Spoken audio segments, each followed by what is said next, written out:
Dito po tayo kasama natin si Mr. Ron. Mr. Ron Official. Kamusta? Magandang araw po.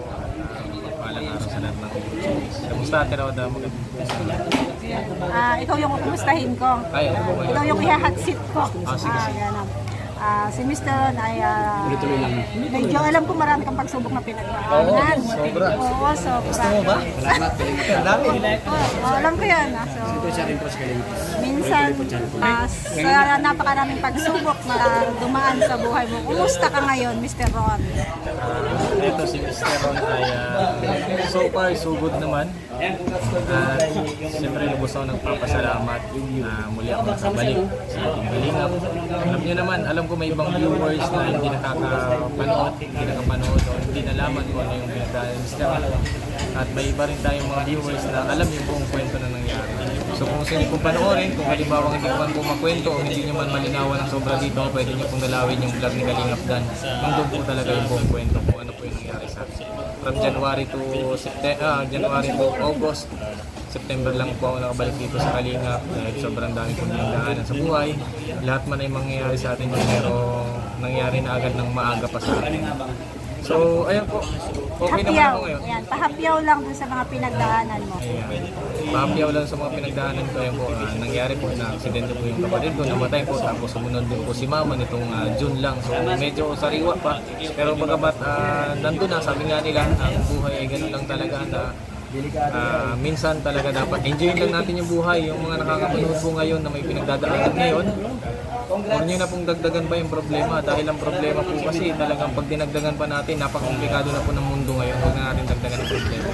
Iwasan na natin yung mga hate, magkaroon na lang tayo ng saya tapos mahalin yung sarili dahil napaka-simple po ng buhay, isa lang yung buhay. Pag nalagutan na po tayo ng hininga, wala na talagang next life. Bawi na lang talaga next life. Kaya, so yun, papasalamat ako dahil tinanggap muli ako ni Kalingap, Rap ng Kalingap. Sinuportahan ulit ako ng Kalingap supporters and viewers. Maraming salamat sa inyo. Sana nandiyan po kayo sa muling pagbangon, pagsimula ko, and maraming salamat Ate Rosa sa opportunity na malaman din ng viewers mo kung ano yung nangyari kami sa akin. Maraming salamat po sa inyong lahat. Yan. May mga pagkakataon ba na naisip mo na sumuko na, yung hindi na mag-vlog? Wala na. Itong pagbalik ko sa diet, bonus na lang to eh. Kasi nga, papunta na ako sa depression. Nagbabiyahe ako mag-isa, napapansin yung iba sa video ko sa vlog, sa Facebook, yung travel vlog ko. Nililibang ko lang ang sarili ko nun, pero kung wala ako noon, kung hindi ako nakapagpalipad ng drone, hindi ako napag-travel, siguro nasa depressed na ako kasi kinakausap ko na yung sarili ko. May time na hindi ako umiiyak sa mga kaharap yung si Papa, mga kapatid ko, hindi ako umiiyak sa harap ng asawa ko, hindi ako umiiyak. Pag naliligo ako, pag nasa siyara ko, binubuhos ng sobrang iyak na iyak talaga. Tapos kinakausap ko yung sarili ko. Sabi ko nga, wala na sa mapa ko itong pagbalik sa Kalingap. Wala na talaga. As in, parang hindi ko na alam. Parang mangyayari na lang, parang dadalhin na lang ako ng pako kung saan. Follow the flow. Ganun na lang ang mangyayari. Kaya sabi ko, masalamat na rin ako at siguro may mission pa ako na magagawa. May plano si Lord. May plano pa siguro si Lord. Kasi nga po, ang lahat ng nangyayari sa atin, plano naman ito. Kaloob niya yun. So, siguro ito yung pagkakataon na muli akong bumangon. Siguro naman nakikita ng kapatid ko tsaka ni Mama na nagsisikap ako para na lang doon sa aking pamilya, sa mga kapatid ko, tsaka kay Papa, yung aking pagsisikap ngayon. Dahil alam ko, masaya si Mama eh. Kung magtagumpay man ako, at makuha natin yung magandang tagumpay dito sa pag-YouTube, sa pagiging charity vlogger, ay unang-unang matutuwa at unang-unang siguradong mag-comment si Mama. Tatlong aral na natutunan mo sa mga pagsubok na nadaanan mo. Maging matatag.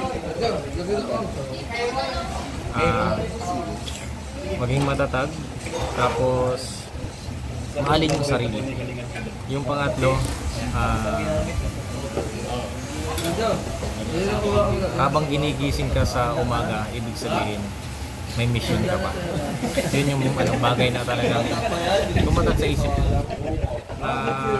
Dapat nating gawin sa araw-araw kasi napakakomplikado ng buhay ngayon, hindi na katulad ng dati. So, ayun, tatlong bagay na pwede mong iwanan sa mga viewers na ma-inspire sila. Ma-inspire sila. Maging ano lang tayo, humble. Maging dito, humble. Siyempre, huwag tayong makalimot kung sino yung mga taong tumulong sa atin nung panahong nandun tayo sa baba. At isa pa, yung huwag natin kalimutang magdasal at magpasalamat sa araw. Anong masasabi mo kay Kalinga Prab na binigyan ka ng opportunity? Ay, siyempre. Unang-una, sana kung habaan pa siya ng buhay, marami pang blessing ang dumating sa kanya.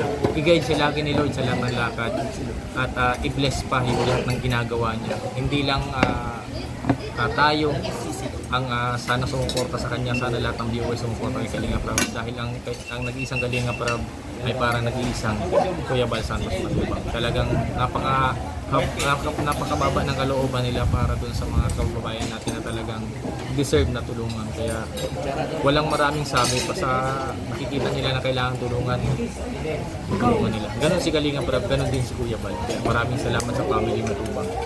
Thank you so much, Mr. Ron.